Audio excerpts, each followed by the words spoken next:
Underground parking ज्या ज्या ठिकाणी प्रस्तावित केलं जातं, साधारणपणे महत्वाच्या दिवशी किंवा काही कार्यक्रमाच्या दिवशी हे अंडरग्राऊंड पार्किंग सिक्युरिटीचं कारण दाखवून बंद केलं जातं. तर खरोखर या अंडरग्राऊंड कार पार्कची गरज आहे का? तसंच आम्ही रेसकोर्सचं पण बोलत होतो आणि हाच मुद्दा आहे की कुठचाही महत्वाचा दिवस असला किंवा कार्यक्रम असला तर अंडरग्राऊंड कार पार्किंग हे सिक्युरिटीच्या कारणामुळे बंद केलं जातं. तर ह्याच्यावर सरकारने विचार करावा आणि मला वाटतं स्थानिकांची जी भूमिका आहे ती त्यांनी लक्षात घ्यावी. जे स्तूप आहे ते आपण जर पाहिलं तर ते ऐतिहासिक असं मानलं जातं, त्यामुळे कुठेतरी नागरिकांच्या भावना या लक्षात घेता न कारवाई केली नाही. ते अर्थात तेच मी सांगत आहे ना की तिकडचं स्तूप असेल किंवा इकडे आपण पाहिलं असेल बाणगंगेच्या तिथे ज्या कॉन्ट्रॅक्टरनी डॅमेज केलंय, आम्ही दुपारी आता तिथे पाहायला चाललेलो आहे, ते जे डॅमेज झालेलं आहे त्याचं आता नुकसान भरपाई कोण करणार? कितीतरी वर्ष, शेकडो वर्ष ह्या काही गोष्टी आपल्या आहेत ते हेरिटेज म्हणून आपण जपत आलेलो आहोत, धार्मिक स्थळं आहेत आणि ह्या कॉन्ट्रॅक्टरवर कारवाई व्हायला पाहिजे. आणि माझी माहिती अशी आहे की ह्याच कॉन्ट्रॅक्टरनी अंबरनाथ देखील इथे काम केलेलं आहे आणि महाबळेश्वरमध्ये कोणाचा तरी बंगला देखील बनवण्याचं काम हाती घेतलेलं आहे. नागपूरचे पालकमंत्री या सगळ्या संदर्भात काही सजग नाही आहेत का? ज्या पद्धतीने अनेक मला वाटतं सरकारच कुठे आपण जागा आहे का हे पाहायला मिळतंय. आत्ता आम्ही वरळी इथे जी आरे डेअरीची जिथे सगळे रहिवासी आहेत, जे कामगार तिथे राहत असतात, तिथे जाऊन आलो. कालकडे एक मोठी बिल्डिंग तिथे आपण पाहिला, मोठं बॅल्कनी कोसळलेली आहे. अनेक वर्ष माझ्या आधीचे आमदार असतील, मग सचिन भाऊ अहेर साहेब असतील, सुनील शिंदे साहेब असतील, हे सगळेच पाठपुरावा करत आलेले आहेत.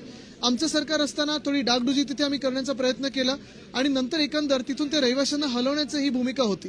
पण आज आपण पाहतोय गेले 2 वर्ष आरेची जागा, म्हणजे आम्ही जी आरे डेअरीची जागा आहे ती तिथे अक्वेरियम बांधायचं होतं, ती बिल्डरना विकायची आहे आणि ही देखील या घटनाबाह्य मिंदे सरकारला बिल्डरला विकायची आहे म्हणून तिथे हात लावलेला नाही, डागडुजी झाली नाहीये. तिकडचे स्थानिक जे आधीचे नगरसेवक होते, जे घटनाबाह्य गद्दार आहेत, ते देखील त्यांनी यावेळी काही कामं तिथे केली नाहीत. महत्वाची गोष्ट हीच आहे, आज तिथे 90 परिवार राहतात. मी स्वतः जाऊन भेट देऊन आलेलो आहे.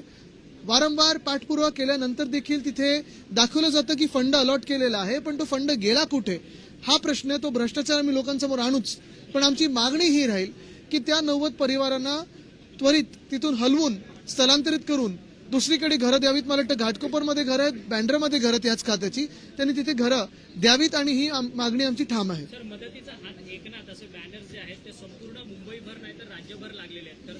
तर चढाओढ या सरकारमध्ये दिसते का श्रेयवादासाठी? आणि हे बॅनर लावून मुख्यमंत्री एकनाथ शिंदे हे पुढच्या निवडणुकीकरता स्वतःचा मुख्यमंत्री पदाकरता प्रोजेक्शन करतात. मला वाटतं आपण पाहिलं असेल खोटारडेपणा आता ते होर्डिंग्सवर आणत आहेत. हा सगळा खोटारडेपणा गेले 2 वर्ष आम्ही पाहत आहोत. महाराष्ट्राला अनेक आश्वासनं मिळाली, मग अगदी दहीहंडी मंडळांना इन्शुरन्स पासून सगळं काही मिळणार, ते आमचे रस्ते खड्डेमुक्त होणार वगैरे, हे सगळं आम्ही पाहिलेलं आहे. आता निवडणूक हरणार आहेत म्हणून हे सगळा खोटारडेपणा सुरू आहे आणि तो सगळीकडे चालत राहणार. बजेट पारित व्हायच्या आधीच असं होऊ शकतं का, हा एक प्रश्न आहे. परिषदेमध्ये उदय सामंत यांनी दावोस दौऱ्यावरती बोलताना त्यांनी सांगितलं की आम्ही व्हाईट पेपर देणार आहोत, तर मग प्रेस कॉन्फरन्स घेऊन बोलण्यापेक्षा समोर बसून चर्चा करा. नक्कीच व्हाईट पेपर म्हणजे त्यांच्या पेपरवर एक सुद्धा अक्षर नसणार आहे, कोरा कागज देणार आहेत, कारण तिथे कामं झाली नाहीयेत आणि जी झाली असतील ती किती उधळपट्टीची झालेली आहेत हे त्यांनी सांगावं. महत्वाची गोष्ट म्हणजे आज त्यांना मी सवाल विचारत आहे की मागच्या जानेवारीमध्ये 2024च्या जानेवारीमध्ये जेव्हा व्हायब्रंट गुजरात करत होतात तेव्हा तिथे 26 लाख कोटी वगैरेचे जे काही एमओज होते ते दाखवले, त्याच्यातून खरं किती झालं माहित नाही. पण तिथेच महाराष्ट्राचा 10 लाख देऊन स्टॉल लावला. मग इथे व्हायब्रंट महाराष्ट्र किंवा आपलं जे मॅग्नेटिक महाराष्ट्र ते का नाही केलं? गेल्या 2 वर्षामध्ये मॅग्नेटिक महाराष्ट्र हा कार्यक्रम ह्या सरकारने का नाही घेतलाय? कारण सगळे उद्योग त्यांना गुजरातला पाठवायचे होते.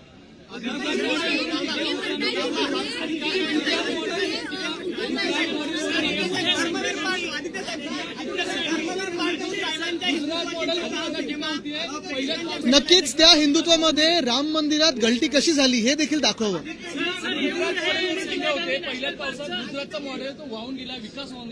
पहिल्याच पावसात आपण पाहिलं असेल या देशात 3 एअरपोर्ट यांचे छत पडलेली आहेत. पहिल्याच पावसात नॅशनल हायवे, जे आतापर्यंत आम्हाला कौतुक करून सांगितलं जायचं की ते खातं खूप चांगलं चालतं, एकदम सुरळीत चालणारं खातं आहे, नॅशनल हायवे मुंबई गोवा असेल, मुंबई अहमदाबाद असेल, या दोन्ही याच्यावर भयानक खड्डे पडलेले आहेत. दहिसरच्या अलीकडे पलीकडे पण टोल आपण भरतो, पण आपण पाहिलं असेल परिस्थिती एकदम बेकार आहे. एकंदर नॅशनल हायवे हे भ्रष्ट खातं दिसत आहे. आणि महत्वाची गोष्ट म्हणजे आम्ही गोड गोड खूप ऐकत आलो त्या खात्याबद्दल, पण एवढं भ्रष्ट खातं, टोल घेतलं जातं, आवडते कॉन्ट्रॅक्टरना काम दिली जातात, पण ते खातं खरोखर नीट चालत आहे की नाही हे भाजप सरकारने आम्हाला सांगायला पाहिजे. तिसरी गोष्ट म्हणजे आपण पाहिलं असेल गुजरातमध्ये अनेक ठिकाणी रस्ते खचलेले आहेत, दिल्ली आज पाण्याने भरलेले. हे केंद्र सरकारची जी जबाबदारी आहे, रस्ते म्हणजे भाजपची जी जबाबदारी आहे, ते कुठे पार पाडत आहेत? एक एक एक एक घेऊया. येऊर हे संजय गांधी नॅशनल पार्कच्या अरे तुम्ही धक्का नका देऊ त्यांना. आतमधला भाग आहे. खरं तर इको सेन्सिटिव्ह तो संपूर्ण भाग आहे, परंतु तिथे रेव पार्टीज आणि अनेक अनधिकृत पब्स आणि बार्स आहेत. noise तिथे काढा कोणी कोणी पब्स बार्स दिलेले आहेत, काढा कोणाचे बंगले आहेत आणि ते सगळ्या बंगल्यांवर कारवाई करा.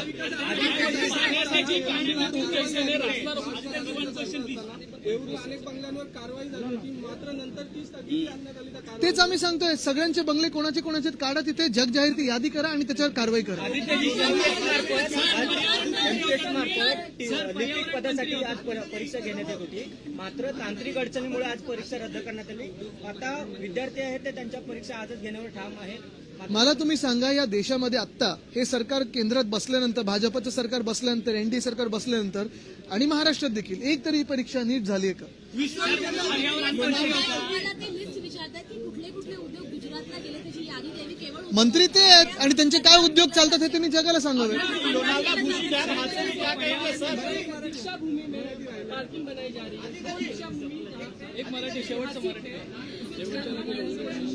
दीक्षा भूमि हो या फिर बाणगंगा हो, दोनों जगह आप देख रहे हो कॉन्ट्रैक्टर्स को जो काम मिला है, कहीं अंडरग्राउंड पार्किंग का काम है, कहीं रिपेयर का काम चल रहा है, लेकिन ये काम ठीक तरीके से चल रहा है क्या?